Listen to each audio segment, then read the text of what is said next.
Hello friends, in last lecture we have discussed what is design, what are the general considerations in design.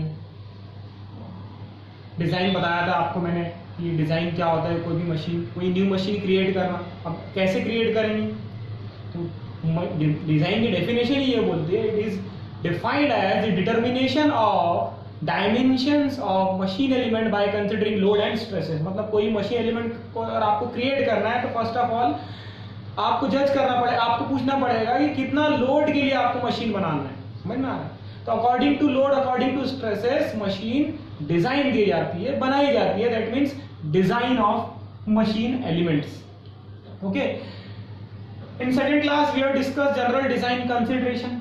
Design करते वक्त आपको कौन कौन सी चीजें consider करना है.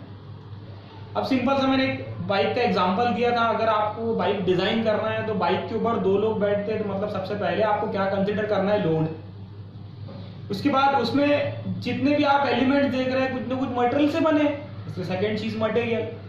थर्ड वन, हर कंपनी का शेप एंड साइज अलग रहता है, तो थर्ड चीज आपको क्या देखना है, शेप एंड साइज. मशीन हम डिजाइन कर रहे हैं, हम लोग मैकेनिकल इंजीनियर, इसलिए we are dealing in the motion. Next is the motion. After that अगर मोशन है तो वहां फ्रिक्शन होगा, तो फ्रिक्शनल रेजिस्टेंस एंड लुब्रिकेशन. इसलिए हर मशीन के अंदर प्रोविजन दिया रहता है लुब्रिकेशन के लिए, छोटे से लेकर बड़ी मशीन तक. Okay, then after that machine अगर आपको डिजाइन करना है तो उसके अंदर डिजाइन करने के बाद जब आप डिजाइन करेंगे तो उसके अंदर स्टैंडर्ड पार्ट्स लगेंगे. तो पार्ट्स आप जो डिजाइन आपके डिजाइन कंपोनेंट जो डिजाइन आप मशीन जो डिजाइन कर रहे हो उसमें जो आप पार्ट्स लगाएंगे वो इजीली अवेलेबल रहना चाहिए.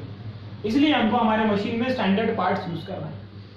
Then safety. मशीन, हर एक मशीन जो बनती है आप देखते होंगे सबको सेफगार्ड किया जाता है. हमारी छोटी साइकिल की चेन को भी सेफगार्ड किया जाता है. Then finally cost. Now today we will discuss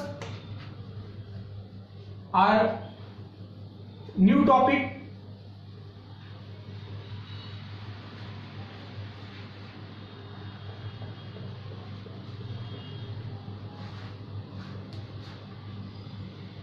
that is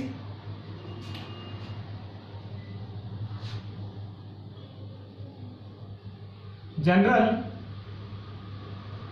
design procedure. General design procedure. कोई भी चीज का कुछ प्रोसीजर होता है, वैसे डिजाइन का भी एक प्रोसीजर है. Number 1 point is the need or recognition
So there are some points regarding the procedure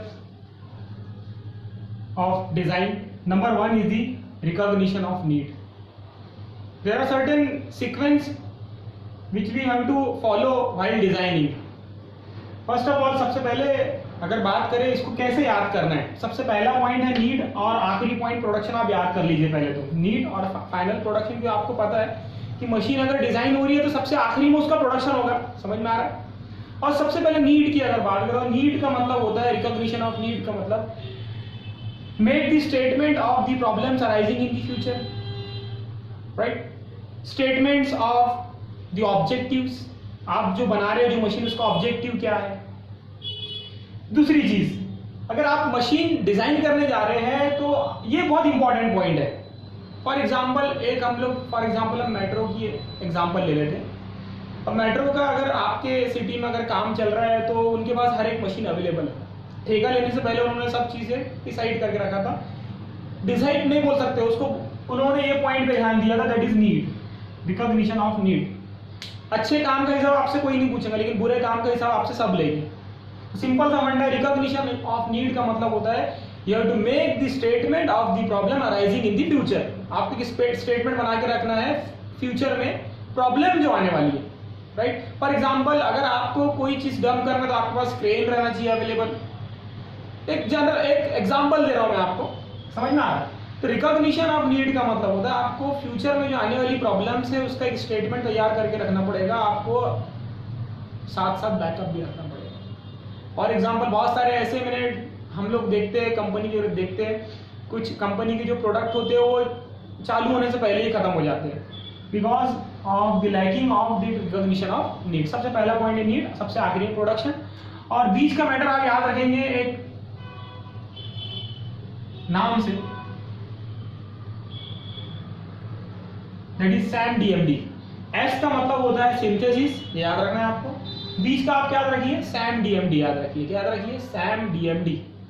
first point आपको याद रखना है नीड, लास्ट है प्रोडक्शन। एस मतलब सिंथेसिस मैकेनिज्म, तो you have to select the proper mechanism for your design component और your machine. Analysis of forces, you have to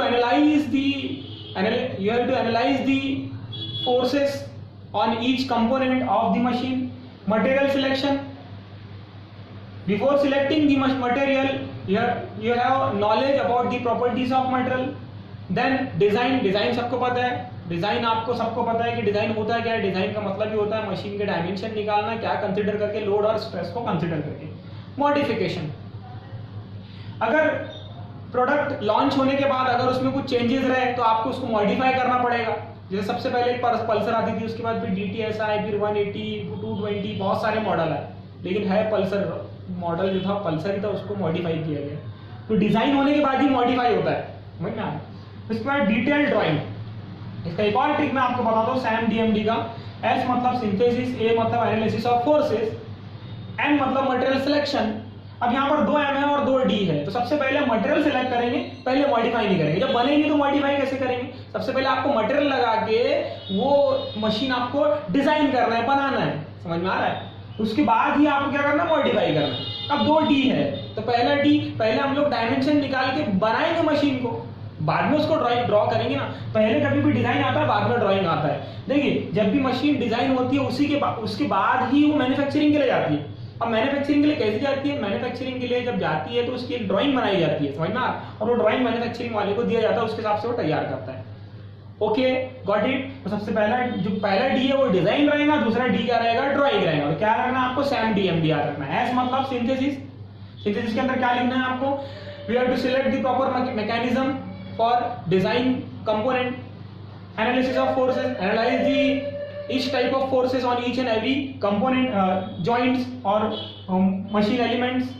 Material selection, we have knowledge about the properties of material. Design के बारे में आपको पता है, design क्या होता है, कोई मशीन एलिमेंट के डायमेंशन निकालना, क्या कंसीडर करके, लोड और स्ट्रेस कंसीडर करके। पास्ट एक्सपीरियंस देख के आपको चेंजेस अगर कर रहे हैं आप, ठीक है, as per the past experience you are changing, you are modifying some machine component, that means modification, उसको बोला जाएगा modification.